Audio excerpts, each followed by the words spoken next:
매번 이렇게 열렬히 환영해 주셔서 깊은 감사를 드립니다.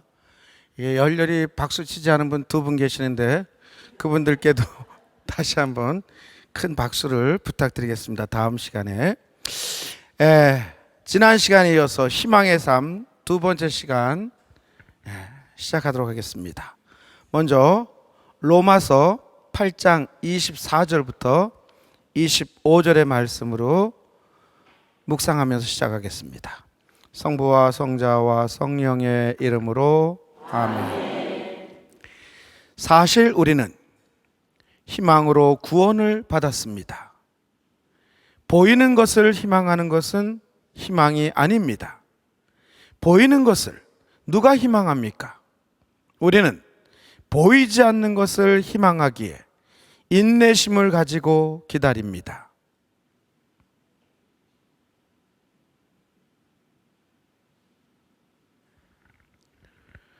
성부와 성자와 성령의 이름으로 아멘.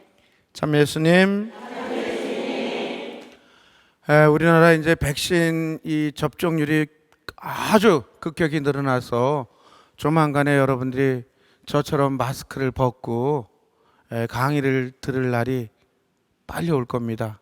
저도 이제 백신을 접종했기 때문에 나라에서 주는 뭐 이렇게 특별한 카드 같은 걸 받을 거예요.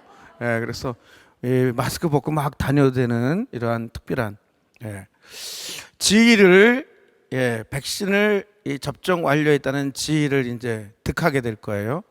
그런데 이렇게 백신을 맞고 보니까 정말 우리나라가 참 좋은 나라다 이런 생각이 들으면서 이 백신이 보급되지 않는 너무너무 가난한 나라 백성들, 우리 프란시스코 교황님 말씀처럼 그런 나라에도 좀 이게 백신이 빨리 좀 많이 보급돼 가지고 우리나라만 다 백신 접종이 끝났다 해서 세계가 끝나는 건 아니에요. 그렇죠?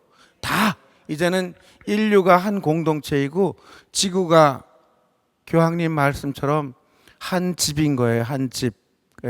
그러게 되기를 백신을 이렇게 접종받다 보니까 그런 생각이 들었고, 가난한 나라에도 좀 빨리 백신이 널리 보급되기를 정말 희망합니다.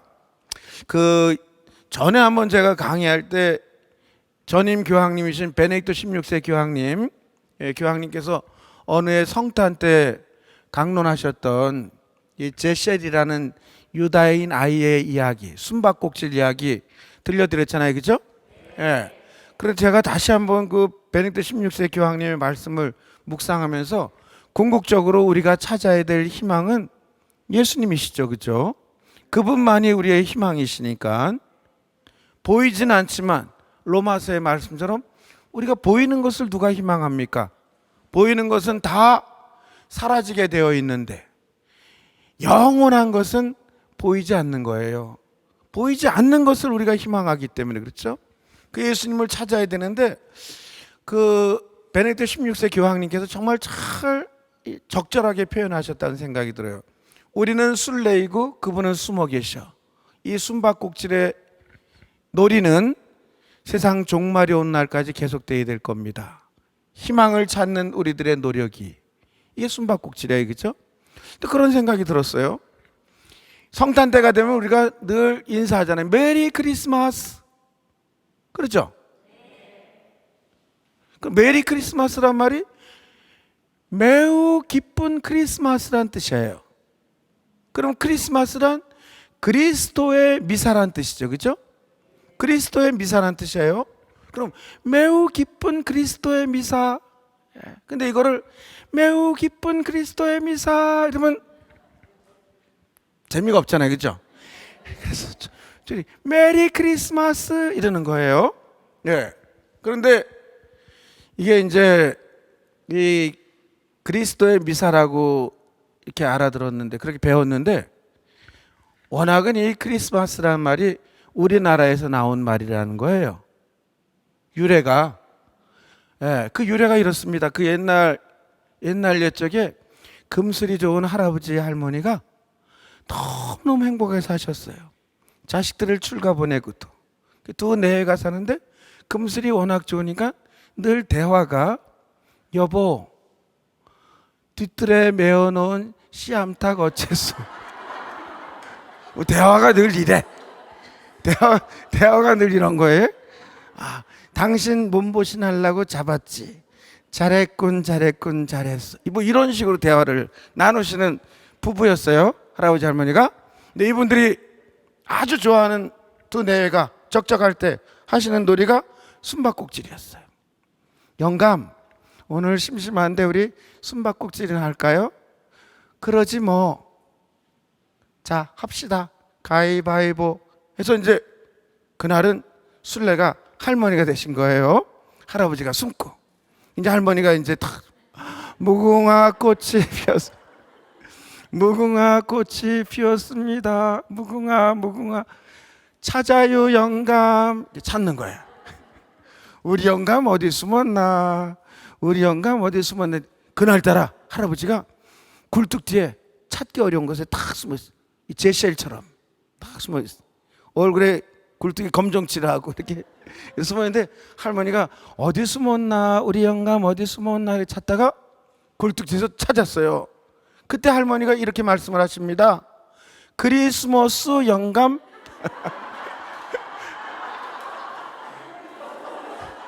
그 말이 발전돼 갖고 크리스마스 영감, 크리스마스가 거기서 나왔다는 거예요. 예. 믿거나 말거나. 예. 그 지난 희망의 1편에 이어서 2편에 그 프랑스 필립 그로닝이라는 감독이 만든 영화 위대한 침묵이라는 영화가 예전에 한국에서도 이렇게 소극장에서 방송이 되었어요. 위대한 침묵. 이 프랑스에 있는 해발 1300m에 있는 알프스 산맥에 이 카르투지오 수도원에 이 봉쇄 수도원, 카르투지오 봉쇄 수도원 이 수도자들이 남자 수도자들이 일상을 살아가는 그러한 이 모습을 다큐멘터리 형식으로 촬영한 영화예요. 예, 위대한 침묵이. 근데 그 영화가 일단은 영화관에 가서 보면 예, 5분이 방송 시작 5분이 넘어가면 거의 70%가 다 자요. 예. 그 영화가 시작되면서 영화관에 막 수면제를 뿌려. 그래서 다 자. 예. 그런데 한 15분이 지나가면서부터는 이제 90%가 넘게 다 혼수 상태에 빠져요. 예. 뭐 20분 정도 되면 이제 100%다 주무시고. 끝까지 영화를 보는 분은 불면증에 걸린 사람이에요. 불면증에 걸린 사람만 끝까지 이제 이렇게 잠을 안 자. 예. 근데 뭐 정상적인 사람들은 다 자야 돼. 영화가 이제 수면제기 때문에. 왜 자냐면, 주무시냐면 대사가 없어요. 대사가. 시작서부터 끝까지 대사가 없어요. 근데 이제 제일 마지막에 대사가 있는데 그 대사가 그 카르투지오 수도원에 입회해서 평생을 그 수도원 단밖을 나가본 적이 없는 할아버지 수사님과 예, 이 영화 감독과 이제 인터뷰예요. 그때 이제 비로소 처음으로 영화의 대사가 나와. 예. 이제 죽음의 그늘이 검버섯 같은 게 있고 막 제가 이제 그 영화의 대사를 그대로 다 이야기하면 여러분들이 또 주무셔. 여러분들이 또 주무시기 때문에 제가 리얼하게 좀 생동감 있게 좀 각색을 해서 설명을 해드려요. 워낙 제가 배려심도 깊고 친절하니까. 예. 여러분들이 주무실까봐. 예. 그런데 이제 그 영화의 마지막에 이제 할아버지 수사님에게 이 죽음의 그림자가 드리워진 할아버지 수사님에게 이제 영화에서 질문하는 게 나와요. 수사님, 죄송하지만 죽음이 두렵지 않으세요? 앞을 잘 보지 못하는 할아버지 수사님이 죽음이 두렵지 않냐는 질문에 그게 무슨 질문, 왜 그런 게 무슨 질문인지를 뜻을 잘 이해를 못해요. 그러니까 혹시 죄송하지만 죽음이 두렵지 않으세요? 그러니까 이 할아버지 수사님이 아니 그게 무슨 질문이냐고. 내가 이곳 수도원에서 평생을 대침묵 가운데 수도하면서 사는 거예요. 내가 이 수도원에서 평생을 그렇게 살았던 가장 중요한 원인은, 내가 마지막으로 걸고 있는 마지막 희망은 하느님을 만나는 거야. 하느님을 만날 그 희망 때문에 이곳 봉쇄수도원에서 평생 말없이 살았어요.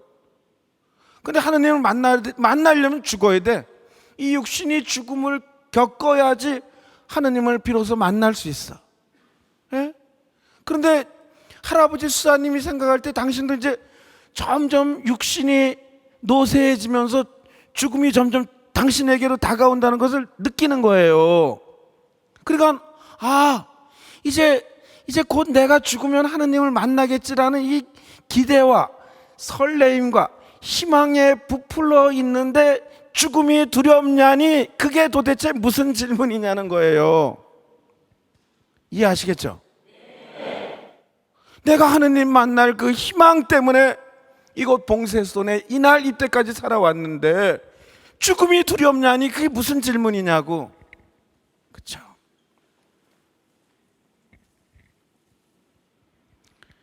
시편의 그 옛날 구약의 시인은 27편 4편에 이렇게 노래를 합니다. 주님께 청하는 것이 하나 있어. 나 그것을 얻고자 하니 내 한평생 주님의 집에 살며 주님의 아름다움을 우러러보고 그분 궁전을 눈여겨보는 것이라네. 이게 우리의 희망이어야 해요. 죽음까지도 뛰어넘는, 이길 수 있는. 그래서 사도 바오로는 많은 절망 속에 살아가고 있는 우리들에게, 여러분들 매년 9월 순교자 성월에 아주 너무너무 익히 들었던 로마서의 말씀입니다. 사도 바오로는 그렇게 이야기를 합니다. 이 사도 바오로가 로마서의 이 로마인들에게 보낸 편지라든지 코린토인들에게 보낸 편지, 이 모든 사도 바오로의 서간들, 이걸 썼을 때 사도 바오로가 안락한 의자에서 쓴 거 아니에요. 평온한 삶 가운데, 그죠? 쓴 게 절대 아닙니다. 매일매일 죽음을 경험하면서, 그분이 쓰신 편지에도 내가 돌에 맞아 죽을 뻔한 것이 몇 번, 매를 맞아 죽을 뻔한, 파선을 만나서 죽을 뻔한 것이 몇 번, 거짓 교우들의 위험, 동족들의 위험, 너무너무 많은 죽음에 노출당하면서, 그러면서 매일 자기를 찌르는 이 통증을 참아가면서 복음을 전하면서 쓰신 편지들인 거예요. 모든 편지 한 장 한 장이 다 그냥 나온 것이 아니라 그 고통 가운데 희망을 이렇게 노래하고 있습니다. 무엇이 우리를 그리스도의 사랑에서 갈라놓을 수 있겠습니까? 환난입니까? 역경입니까? 박해입니까? 굶주림입니까? 헐벗음입니까? 위험입니까? 칼입니까? 이는 성경에 기록된 그대로입니다. 저희는 온종일 당신 때문에 살해되어 도살될 어린 양처럼 여겨집니다. 그러나 우리는 우리를 사랑해 주신 분의 도움에 힘입어 이 모든 것을 이겨내고도 남습니다. 나는 확신합니다.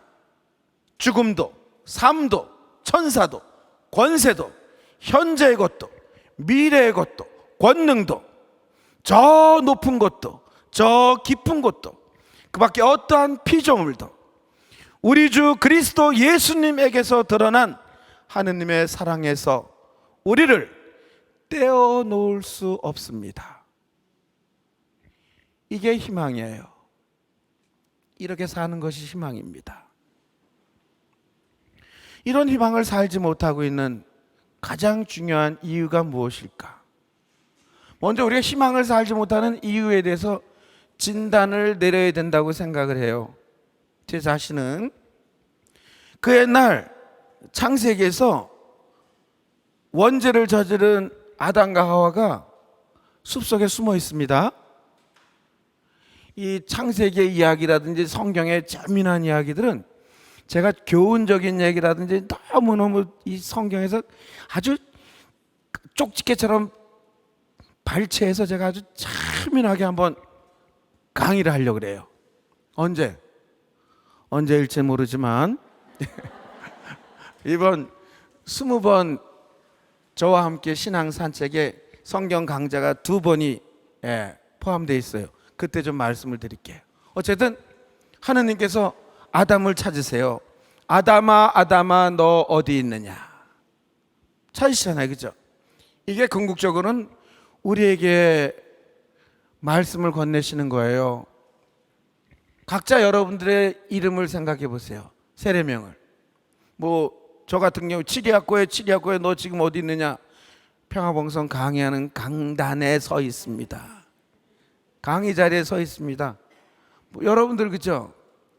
그러면 이거를 희망의 자리에 서 있냐? 절망의 자리에 서 있느냐?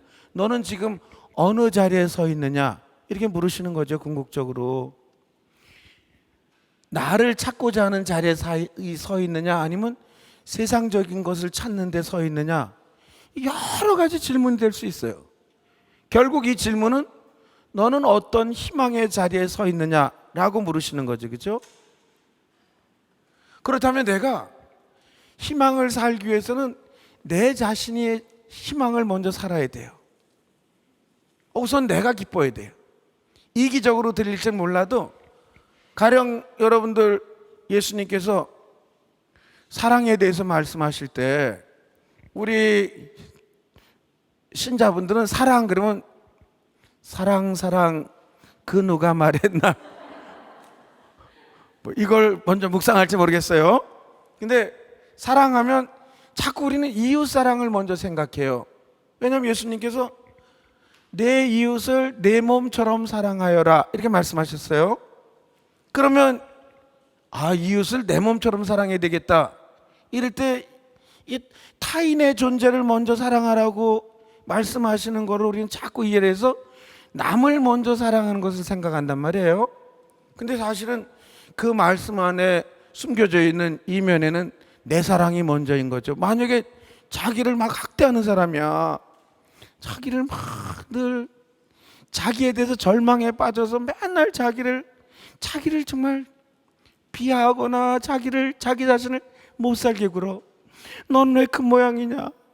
나는 왜 이따위로 살지? 나는 정말 왜 이럴까? 뭐 나는 왜 이래? 막 찢고 이런 사람에게, 자기를 학대하는 사람에게 예수님께서 남을 너 자신처럼 사랑해라 말이 되겠어요?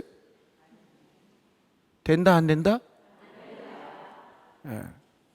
이렇게 단답형은 대답을 잘해요. 자기를 끔찍이 사랑하는 사람에게 남도 너처럼 좀 사랑해라 이런 말씀인 거죠. 그렇죠? 예. 자기를 사랑해야 된단 말이에요. 제가 이 독일의 베네딕토 수도원의 아빠스이시면서 아주 오늘날 우리 가톨릭 교회 세계적인 영상가이세요. 안셀름 그린 신부님. 제가 제 서재에 책이 많은데 공부 못하는 사람들이 책이 많아요. 제 서재에 책이 너무 많은데 안셀름 그린 신부님께서 쓰신 책을 우리나라에서 번역한 우리 가톨릭 지금 성서와 함께지만 수녀님들이 운영하시는 출판사인데, 그러면 이 안셀름 그린 신부님께서 쓰신 책을 우리나라 말로 번역된 책을 거의 제가 다 샀어요. 물론 다 읽진 않았지만 서재에 이렇게 꽂아놓으면 폼이 나잖아. 그래도 그죠? 그래서 이렇게 막 꽂아놔요 제가. 근데 강의 오기 전에 제가 이 안셀름 그린 신부님 책이 도대체 몇 권인지 제 서재에 책을 세봤어요. 40권이 넘어요. 우리나라 말로 번역된 걸. 아마 번역 안 된 거가 아마 제가 생각할 때는 이 안셀름 그린 신부님이 쓰신 영성적인 책이 아마 100여 권은 넘을 것 같아. 100권은 이분이 제게 있는 것만 40권이 넘으니까. 근데 이 안셀름 그린 신부님이 쓰신 너 자신을 아프게 하지 마라, 내 자신을 아프게 하지 말라는 거예요. 근데 그 책 안에 보면 이제 그 에픽테토스라는 사람이 나와요. 이분은 스토아 철학의 대가인데, 이 에픽테토스는 서기 50년경 소아시아 히에라폴리스라는 곳에서 태어나신 분이에요. 그러면 이제 서기 50년경이니까 그 예수님께서 이제 십자가에 돌아가시고 부활하시고 승천하신 뒤일 거예요. 그러면 아직도 로마 대제국 시대인 거죠, 그렇죠? 로마 대제국 시대 때 오늘날 터키를 소아시아라고 불렀어요. 우리 사도 바오로도 소아시아 출신이에요. 타르수스 고향이. 그런데 이 히에라폴리스는 오늘날 터키의 파묵갈레라는 도시가 있어요. 유네스코가 지정한 세계 자연문화유산입니다. 이 파묵갈레란 말을 터키 말이지만 우리말로 번역하면 목화. 목화 알죠? 이불 만들고 뭐 옛날에 옷 목화성 목화밭이구나 참. 목화밭 노래도 있잖아요, 그죠? 예. 제가 파묵갈레란 말이 목화성이란 뜻이에요. 우리말로 번역하면. 그러니까 그 파묵갈레를 가면 제가 하느님의 은총으로 파묵갈레를 3번이나 갔다 왔는데 작년 1월 달에도 코로나가 터지기 직전에 갔다 와서 제가 이 파묵갈레는 저 멀리서 보면 그 일대가 여름에도 눈이 내린 것 같아요. 눈이 내린 것 같아요. 네. 그래서 가이드가 어떤 때는 이 순례자들에게 뻥을 쳐요. 좀 거짓말을 해. 여러분 저길 보십시오. 이 여름에도 눈이 내려서. 그러면 처음 가신 분들은 야, 어떻게 눈이 내려도 녹지 않을까? 특별한 지형이라서 그렇습니다. 다 넘어가요. 예. 그 파묵갈레 위에 고대 로마 도시가 있었어요. 바로 위에. 그곳이 히에라폴리스예요. 예. 이 파묵갈레는 온천이 나오는 도시로 유명해요. 로마 황제들도 이 파묵갈레 와서 온천욕을 하고 그랬어요. 지금도 이제 온천이 많이 발달해 있거든요. 예. 그 파묵갈레 위에 고대 로마 도시 히에라폴리스에서 태어난 에픽테토스라는 사람은 노예로 태어났어요. 노예 아들로. 이 서기 50년경 로마 제국 시대 때 신분 계급이 뚜렷했던 시절에 노예의 아들로 태어났다는 것은 그야말로 천형을 안고 태어난 거예요. 천보를 가지고. 그런데 설상가상 이 못된 주인을 만나서 에픽테토스가 매일 매를 맞아요. 예? 대답을 안 했다고 매를 맞고 좋은다고 매를 맞고. 주의하시라는 거예요, 여러분들도. 예. 그래서 매일 매를 맞았고 급기야는 이 2다리를 절어요. 이 장애자가 돼요. 그리고 로마로 팔려갔다가 나중에 이제 해방 노예가 되는데 이 에픽테토스가 어깨너머로 글을 배워가지고, 원래 이분은 태어날 때부터 천성이 낙천적으로 태어났나 봐. 뭐 때리면 때려라, 뭐 매를 맞아, 뭐 죽여라, 뭐 네가 나를 죽이기밖에 더 하겠냐, 뭐 이런 성격인 것 같아. 그 다음 날도 뭐 막 웃으면서 어제 맞은 걸 다 잊어버렸어, 뭐 이런 성격인 것 같아, 이 양반이. 그 모든 고난을 다 극복하면서 이분이 끝까지 자기를 절망에 빠뜨리지 않아요. 자기 자신을 사랑해요. 그래서 이 에픽테토스는 인간이 가져야 될 자기의 중심이라든지 자유의지에 대해서, 이분은 예수님을 몰랐던 분입니다. 그럼에도 불구하고 끝까지 자기 자신, 자기 중심, 자유의지에 대해서 가르쳤던 분이에요. 이분 철학의 핵심이 그런 겁니다. 그래서 안셀린 그린 신부님은 이 책 안에서 이렇게 얘기를 해요. 그는 인간이 근본적으로 지녀야 할 내적 자유에 대해 말하고 있다. 인간은 내적으로 자유롭다. 다른 사람이 자신에게 상처 입히는 것을 허용하는 것은 자신의 책임이다. 왜냐하면 온전히 자기 자신으로 있으면, 즉 자기 중심을 가지고 서 있으면 어느 누구에게서도 상처받지 않기 때문이다. 그럴 때 어느 누구도 그를 지배하지 못한다. 상처받는 것은 자기 자신의 책임이라는 거예요. 우리는 자꾸 남의 탓을 해, 그죠? 누구 때문에 상처를 받는 거예요. 에덴 동산 때부터 그랬잖아요, 그죠? 너희들이 알몸이라고 누가 일러주더냐? 하나님께서 아담과 하와에게. 너희들 내가 먹지 말라고 일러준 나무 열매를 아담, 하와가 먼저 꼬임에 넘어가서 먹자 그랬는데 하와가 아니에요, 그죠? 아담에게, 아담, 내가 먹지 말라고 일러준 나무 열매를 내가 먹었구나. 아담을 추궁하시잖아요, 그죠? 그러면 아담이 하와가 원래는 혼자였어요, 그렇죠? 남자 혼자였어요. 근데 모든 만물이 짝이 있는데 사람만 짝이 없는 걸 보시고 하나님께서 애처로워 갖고 아담의 갈비뼈를 뽑아서 잠들게 한 다음에 하와를 만드시잖아요, 창조하시잖아요, 그렇죠? 처음 듣는 얘기예요? 아니, 이 유명한 얘기 처음 들어요? 왜 대답이 이 모양이에요? 아담을 잠들게 하신 다음에 하와를 만드세요, 그죠? 아담의 갈비뼈로. 예. 아담이 잠에서 깨어나갖고 외치는 말이 옛날 공동 번역이 좀 맛깔스러운데, 공동 번역에 보면 아담이 잠에서 깨어나서 여자가 있는 거예요.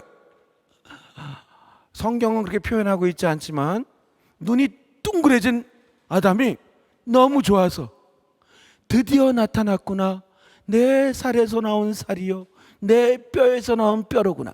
지 아비에게서 나왔으니 지 어미라고 부르리라. 감동이 없어요. 감동이 없어. 그게 나하고 무슨 상관이야? 난 여자인데. 예?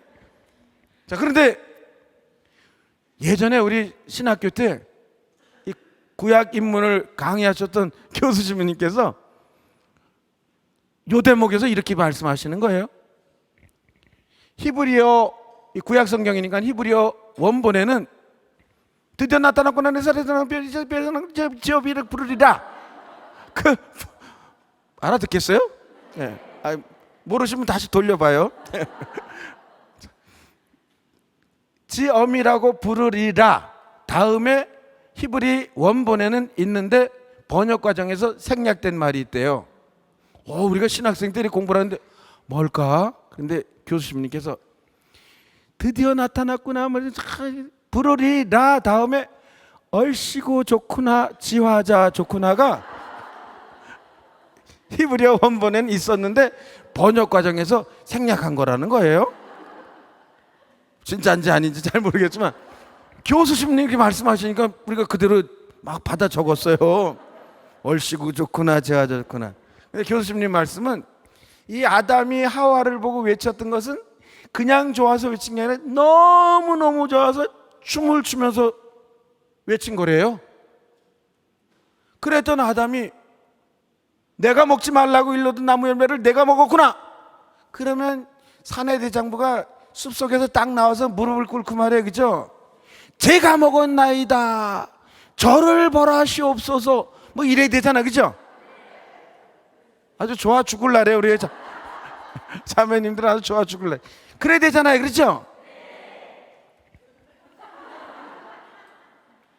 한번 여러분들이 정말 이 사나이다운 자매님들이 많으시지만 제가 먹었나이다, 저를 벌하시옵소서, 요 대사만 한번 멋있게 한번 사극처럼 해보세요. 또 대사 잊어버렸어요? 제가 먹었나이다, 저를 벌하시옵소서. 시작. 참 잘하셨어요. 잘하셨어요. 제가 먹었나이다, 저를 벌하시옵소서. 그런데 아담이 뭐라 그래요? 당신께서 짝지어 주신 저 여자가 줘서 먹었어요, 이렇게 얘기를 합니다, 그죠? 하와, 너는 그럼 네가 먹었냐? 뱀이 꼬여서 먹었습니다. 실은 원죄는 말이에요, 원죄는 하느님과 같아지려고 하였던 죄가 원죄이지만 그 내면에는 제 탓이오를 하지 않고 저 사람 탓이에요, 이거예요. 상처를 받을 때도 다 시댁 탓이고 친정 식구 탓이고 남편 탓이고 자식놈들 저 귀신 어디 가서 저거 안 잡아먹고 이 자식놈들 탓이고 그런 거예요. 그렇죠? 다 지 탓은 없어.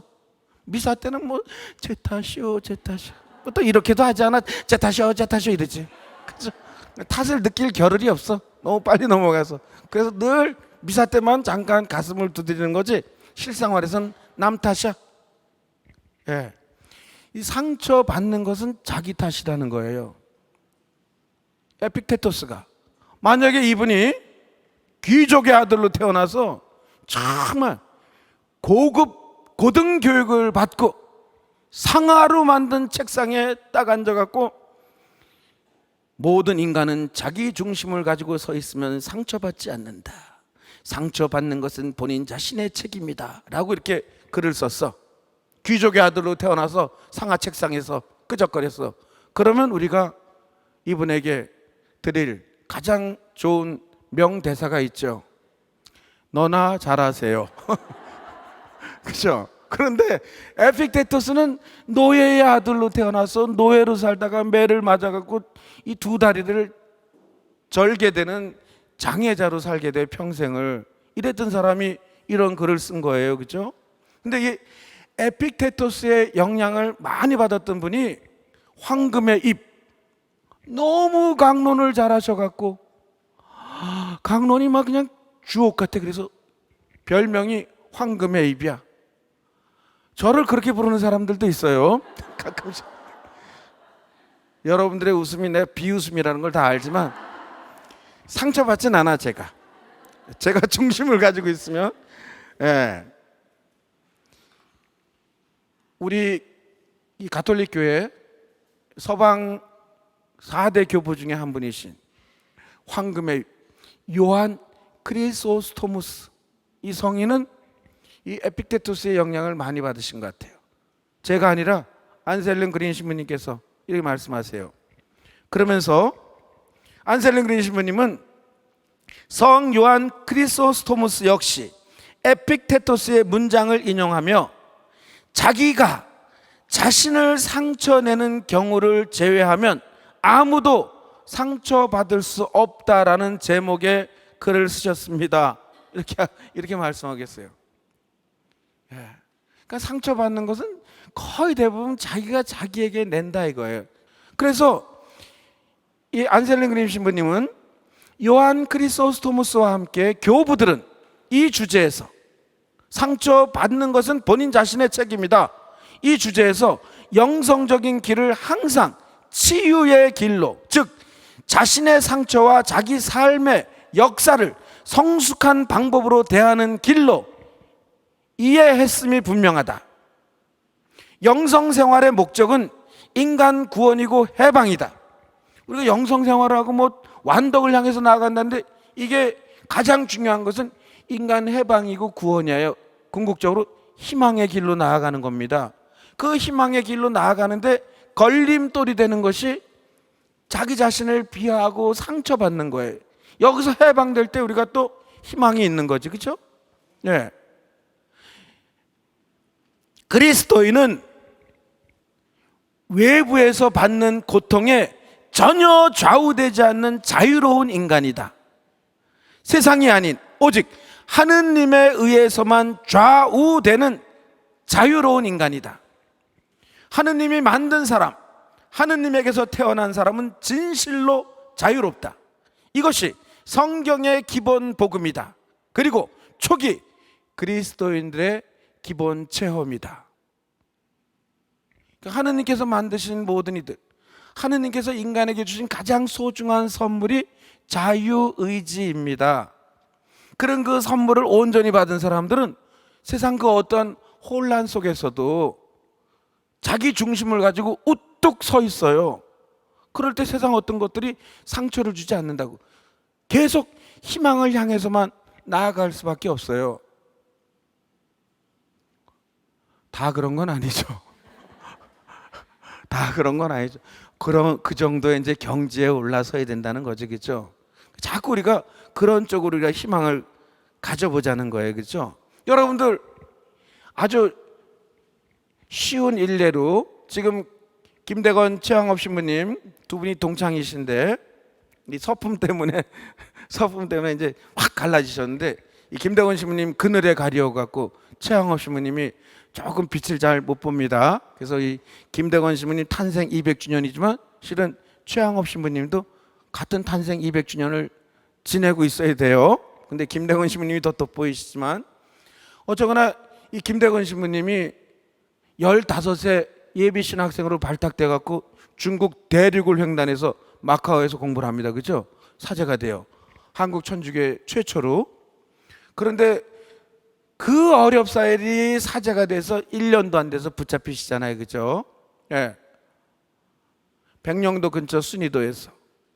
그리고 25세 그 짧은 생애로 새남토에서 목이 잘리우는 곤문 효수의 형벌로 순교하시게 돼요. 그렇죠? 그러면 김대건 신부님뿐만 아니라 김대건 신부님 아버님 김재준 이냐시오 성인도 그렇고 다 집안이 충청도 양반 집안이 천주교 신앙 때문에 풍비박산이 되는 거예요. 그렇죠? 그 어머니 고 우르슬라도 상 거지가 돼서 다니시잖아요. 그러면 이분들이 김대건 신부님 가족들이 다 천주교 신앙 때문에 세속적인 모습으로 봤을 때 큰 상처를 입으신 거지. 그렇죠? 그렇게 사제가 되려고 그렇게 애를 쓰셨는데 사대가 되자마자 1년도 안 돼서 붙잡히셔서 모진 고문 끝에 이제 형장에서 이 목이 잘려오는 이 형벌로 사라지시게 되는 거예요. 그러면 그렇게 깊은 상처를 입었던 김대건 신부님이 새남도 모래밭에서 손 발이 다 묶인 채로 휘강이가 얼굴에 하얀 분칠하고 물을 뿌려가면서 칼을 막 들면서 목을 자르실 때 김대건 신부님이 묶여갖고 내가 천주교를 믿어갖고 내가 이 꼴을 당할 줄 알았지. 내가 정말 천주교를 왜 믿었어? 우리 집안이 정말 상처 받으셨어요? 이렇게 막 엽기처럼 막 궁시렁궁시렁 김대건이 그러셨어요? 또 네라고 대답하면 또 이제 문제가 생겨요. 예. 김대건 신부님께서 목에 칼이 들어오는 그 순간에 휘광이에게 내가 내 목을 어떻게 대주어야지 내가 내 목을 쉽게 자를 수 있겠느냐, 이렇게 대줄까 이렇게 대줄까 이러신 분이에요. 아니 이런 대답이 목이 잘라지는 잘려지는 그 순간에 이런 대답이 상처받으신 분의 대답이겠어요? 아니 그 정도까지 가는데도 상처를 입지 않으신 거예요. 그러면 에피테토스의 말이 옳죠. 그죠? 요한 크리소스토무스 성인의 말씀도 오라 그죠? 상처받는 것은 본인 자신의 책임이야. 자기가 스스로 만드는 거예요. 상처받는 것은 본인 자신의 책임이라 이거예요. 여러분들 우리 가톨릭 교회는 2000년 동안 그런 잔인한 박해가 계속됐어요. 지금도 교황청에서 발표하는 거 보면 지금도 전 세계에 이 선교사들이 박해로 끔찍하게 순교하시는 분들이 지금도 계속 있는 거예요. 2000년 동안 계속. 초대교회 때 우리 순교자들의 실상을 너무너무 정확하게 잘 묘사한 게 히브리서에 나와요. 히브리서의 말씀에 히브리서 11장 36절에서 38절에 보면 히브리서의 저자가 초대교회의 박해 상황을, 그때 순교자들 신앙인들의 정말 가슴 아팠던 상황을 이렇게 증언하고 있습니다. 어떤 이들은 조롱과 채찍질을 당하고 결박과 투옥을 당하기까지 하였습니다. 또 돌에 맞아 죽기도 하고 톱으로 잘리기도 하였습니다. 이거 얼마나 끔찍해. 실제로 있었다는 거죠. 그죠? 칼에 맞아 죽기도 하였습니다. 그들은 궁핍과 고난과 학대를 겪으며 양가죽이나 염소 가죽만 두른 채 돌아다녔습니다. 그들에게는 세상이 가치 없는 곳이었습니다. 그래서 광야와 산과 동굴과 땅굴을 헤매고 다녔습니다. 여러분들 이탈리아 로마에 가면 초대교회 우리 신자들이 숨어서 신앙생활했던 까따꼼바가 있어요. 그 지하 공동묘지잖아요, 그죠? 미로처럼 수백 미터를 내려가는 그 시체들이 놓여 있는 곳에 모여서 신앙생활하는 거예요. 지금 히브리서의 저자도 그랬던 분들이 다 상처받아가지고 내가 천주교를 믿어서 이 꼴이야 이랬겠어요? 희망을 품고, 그죠? 그런 정말 절절한 박해 중에도 희망을 절대 놓지 않고, 티그바, 끈을 놓지 않고, 그죠? 신앙생활 하신 거예요.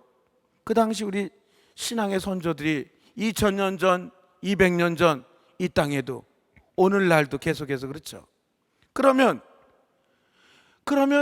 그 희망의 신앙, 희망의 종교인 이 희망의 끈을 왜 그렇게 사람들이 쉽게 놓아버리는 걸까? 왜 그 많은 사람들이 정말 절대 희망인 하느님을 버리고 세상의 것들을 찾아서 나서는 것일까? 그죠? 이거에 대해서 아주 비유를 잘 해주신 분이 이탈리아 밀라노 교구장이셨던 이 마르티니 추기경님이라는 분이 계세요. 예. 이 마르티니 추기경님께서는 이렇게 말씀하세요. 예, 본 이름은 카를로 마리아 마르티니 추기경님이신데 이분이 85세로 2012년에 선종하셨습니다. 아주 예수의 신부님이셨는데 예, 밀라노 대교구장이 되시고 훗날 추기경도 되셨어요. 예, 근데 마르티니 추기경께서 그렇게 말씀하셨어요. 가령 예를 들면 여러분들 우리가 하느님께 창조 지음을 받았을 때 모든 인간들은 이 얼굴에 구멍이 7개가 있어요. 눈구멍 2개, 콧구멍 2개, 귓구멍 2개, 입구멍 하나. 그러죠?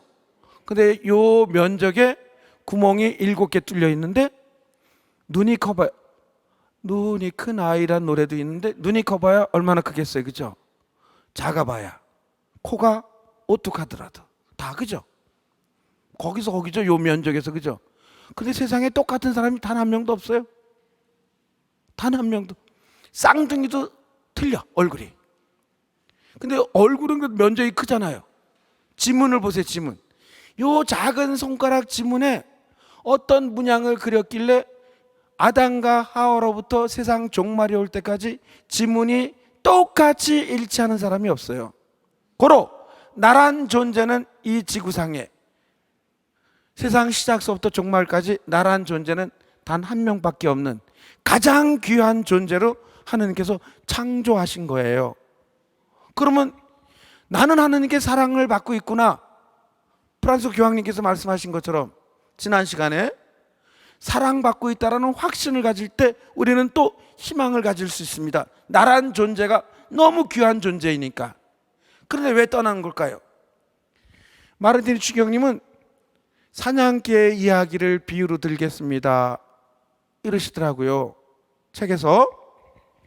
이것도 역시 제가 각색을 해갖고 좀 이렇게 실감나게 설명을 해드리겠어요. 왜? 친절하시니까. 네. 이 사냥개 이야기, 가령 예를 들어 이제 영국 귀족들이 예전에 즐겨했던 게 여우 사냥이에요. 여우 사냥을 떠날 때 사냥개들을 수십 마리를 앞장 세워서 갑니다. 귀족들이 활을 뒤에 활통을 차고.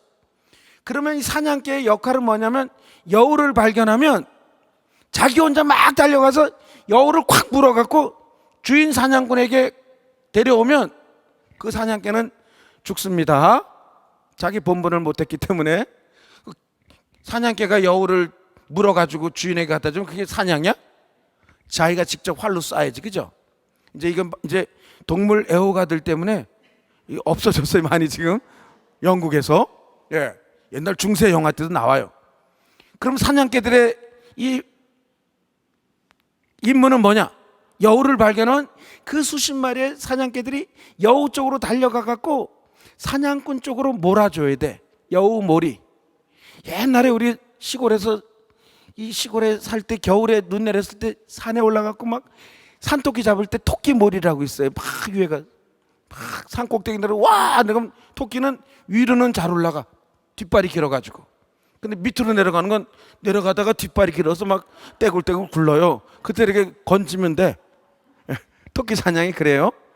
그런 것처럼 이제 여우 몰이를 해줘야 되는데 이 사냥꾼의 이야기를 비유로 들겠습니다. 여우 사냥이가 사냥개 중에 한 명이 그 들판에서 여우를 발견했어. 그럼 저기 여우 있다라고 얘기를 해야 되잖아요, 그죠? 동료 사냥개들에게 알려야 돼. 먼저 발견한 사냥개가 저기 여우 있다. 이거는 우리말이에요. 저기 여우 있다. 사람 말이에요. 그러니까 개말로 해야지. 개말로. 개말로는 컹컹컹컹컹 이렇게 하면 돼. 저기 여우 있다 이런 뜻이에요. 예. 뭐 영성이 이 정도 돼야지 개들 말을 통역할 수 있어요. 저기 여우 있다 그러면 그 사냥개들이 수십 마리가 그쪽으로 달려가는 거예요. 그래서 사냥꾼 쪽으로 쫙 몰아. 근데 그쪽 산속에 혹은 들판에 이쪽에 지리를 여우가 잘 알을까요? 사냥개가 잘 알을까요? 다시 한번, 여우가 잘 알아요? 사냥개가 잘 알아요? 여우가 거기서 태어났는데 자기 영역인데 여우가. 그럼 여우는 죽기 살기로 도망을 가야 되는 거예요. 사냥개들은 주인에게 잘 보이기 위한 거고. 벌써 마음 자세가 틀려. 여우는 생사가 달려 있는 거야. 사냥개들은 칭찬이 달려 있는 거고. 예? 그 여우가 죽어라고 도망가. 사냥개가 막 쫓아가지. 막 쫓아가. 말했더니 주인께서 시간이 지나고 점점 여우가 더 빨리 도망가다 보면 사냥개들이 지쳐서, 추기경님 그런 말씀하지 않으셨어요?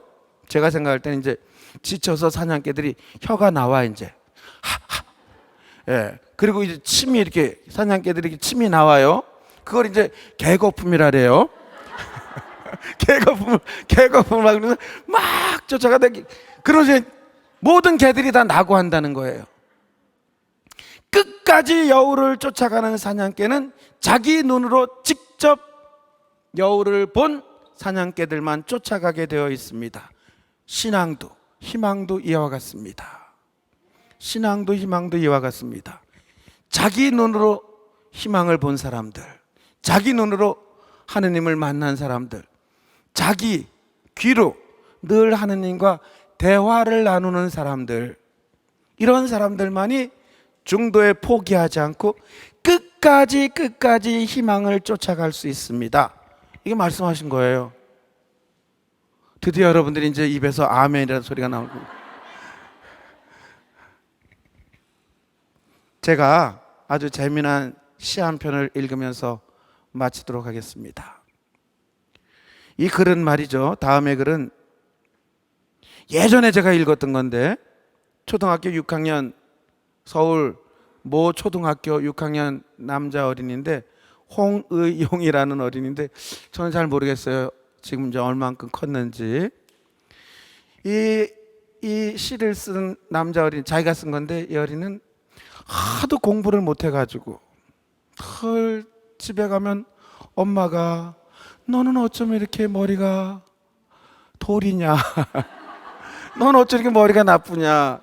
엄마도 늘 실망하고, 시험만 보면 선생님도 너 때문에 선생님이 정말 진짜 선생님이 그만두고 싶구나 뭐 이래. 그러니까 내가 공부를 너무 못해서 엄마랑 선생님 마음을 상하게 해드립니다. 이런 아이가 쓴 거예요. 제목이 나도 쓸모 있을걸? 이런 제목이에요. 나는 내가 왜 태어났는지 생각해 봤어요. 세상 끝에 하느님께서 이 넓은 세상에 뭔가 살며시 빛을 쐬도록 내가 무언가 꼭 쓸모가 있도록 태어난 걸 거예요. 이게 중요해요. 태어난 걸 거예요.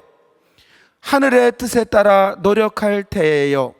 그래서 샛별처럼 빛낼 거예요. 너무 이 아이는 아마 시인으로 아마 대성했지 않을까 하는 생각이 들어요. 희망을 잃지 않는 거지, 그죠? 예.